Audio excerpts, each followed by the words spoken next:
जय जय शङ्कर हर हर शङ्कर जय जय शङ्कर हर हर शङ्कर जय जय शङ्कर हर हर शङ्कर जय जय शङ्कर.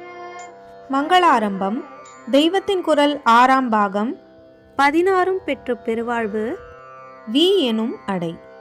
விநாயகர் என்ற பெயரில் நாயகருக்கு முந்தி வி இருக்கிறது. சிவகண தலைவரான பிள்ளையார் நாயகர் என்ற பெயருக்கு ரொம்பவும் பொருத்தமுடையவர் என்று தெரிகிறது. அதற்கு முந்தி வி போட்டால் என்ன அர்த்தம்? சமஸ்கிருதத்தில் வார்த்தைகளுக்கு முன்னே சேர்க்கிற ப்ரெஃபிக்ஸ், அதாவது முன்னடைகளில் வி என்பது ஒன்று.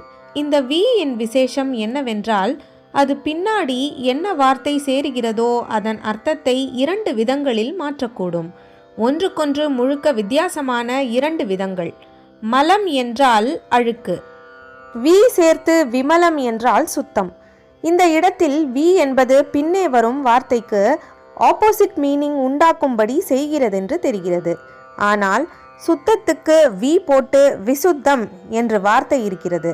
அதற்கு சுத்தமாக இல்லாதது என்று ஆப்போசிட் அர்த்தம் பண்ணி கொண்டால் தப்பு.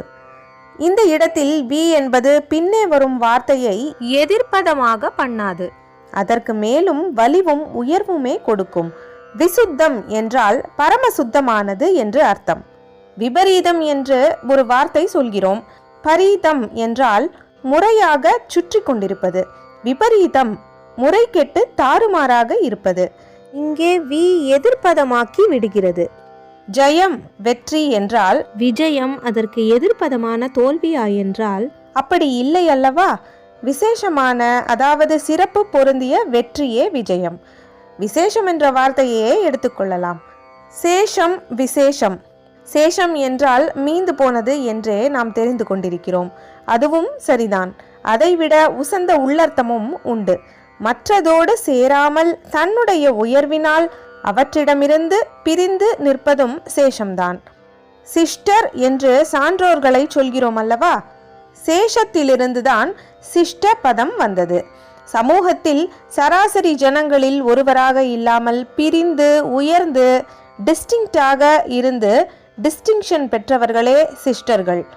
சேஷம் என்பதற்கு தன்னுடைய சிறப்பால் தனிப்பட்டு நிற்பது என்ற இந்த அர்த்தத்தை விட மீந்து போனது என்ற அர்த்தமே வியாபகமாக ஆனதால்தான் அந்த சிறப்பை வலியுறுத்தி காட்டுவதற்காக வி சேர்த்து விசேஷம் என்பது.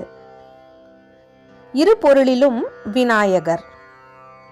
வி பிளஸ் நாயகர் என்னும் போது வி என்பது நாயகருக்கு எதிர் அர்த்தம் கொடுக்குமா, அல்லது அதை இன்னும் சிறப்பு தந்து உசத்தி வைக்குமா? 2ம் தான். அதைப்படி என்று ஆச்சரியமாய் இருக்கலாம். சொல்கிறேன். தவன் என்றால் பதி, மாதவன் என்றால் மா என்கிற மகாலட்சுமியின் பதி, விதவா என்றால் பதி இல்லாதவள். அதேபோல் விநாயகர் என்றால் தலைவன் இல்லாதவர். எல்லாருக்கும் அவர்தான் தலைவர், அவருக்கு மேல் தலைவர் இல்லை. அதனால் தலைவன் இல்லாதவர் விநாயகர். ஒரு பக்தர் பகவானிடம் போனாராம். நான் தான் அநாதன், அதாவது அநாதை என்றால் நீயும் அப்படியே இருக்கியே என்றாராம். என்னையா அநாதன் என்கிறாய் என்று சுவாமி கேட்டாராம். ஆமாம், என்னை காப்பாற்ற ஒரு நாதன் இல்லாமல் நான் அநாதனாக இருக்கிறேன் என்றால் நீயும் உனக்கு மேல் நாதன் இல்லாததால் அநாதனாகத்தானே இருக்கே என்றாராம் அந்த பக்தன். தம்மிலும் மேலான ஒரு தலைவர் இல்லாதவர் விநாயகர். இங்கே வி எதிர் அர்த்தம் கொடுக்கிறது. இதற்கு நேர்மாறாக அதே வி சிறப்புக்குரியாகவும் இருக்கிறதல்லவா? அந்த விதத்திலும் விக்னேஸ்வரர் விநாயகராக இருக்கிறார். அவர் சாதாரணமான நாயகர், அதாவது தலைவர் அல்ல, ரொம்பவும் சிறப்பு பொருந்திய விசேஷமான விசிஷ்டமான நாயகர். அதனால் விநாயகர். தமக்கு மேல் நாயகன் இல்லாததாலும் வி நாயகர், தாமே மிக மேலான நாயகராக இருப்பதாலும் வி நாயகர். 2 அர்த்தத்திலும் பேர் பொருத்தமுள்ளவராக இருக்கிறார். அமரத்தில் பிள்ளையார் பெயர்கள். அமர கோஷத்தில் விக்னேஸ்வரரின் பெயர்களை சொல்லும்போது விநாயக என்றுதான் ஆரம்பிக்கிறது. மனதிற்குள் அந்த பெயர்களை சொல்லிக்கொண்டு விரல் விட்டு எண்ணியபடி. நம்முடைய சாஸ்திரங்களில் 16 நாமங்களை முக்கியமாக சொல்லி இருக்கிறதென்றால், ஜைனனான அமரசிம்ஹன் எழுதிய அந்த கோசத்தில் பேர் பாதி 8 பெயர்கள் சொல்லி இருக்கிறது. விநாயகோ விக்னராஜ துவைமாதுர கணாதிபாகா அப் ஏகதந்த ஹேரம்ப லம்போதர கஜானனாகா. இதிலே விநாயக, விக்னராஜ, ஏகதந்த, ஹேரம்ப, லம்போதர, கஜானன என்ற 6 பெயர்கள் நம்முடைய ஷோடச நாமாவிலும் இருக்கின்றன.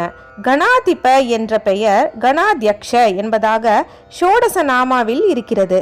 இதில் இல்லாமல் அமரத்தில் இருக்கும் ஒரே பெயர் துவைமாதுர என்பது. அப்படியென்றால் 2 தாயார்களை உடையவர். அம்பாள் ஒரு தாயார், கங்கை இன்னொரு தாயார். கங்கையிலுள்ள சரவண பொய்கையைச் சேர்ந்தே சிவநேத்திரத்தின் அக்னி பொறி சுப்பிரமணிய ஸ்வரூபமாக உத்பவித்ததால் சுப்பிரமணியருக்கு கங்கை நேர்தாயார் மாதிரி.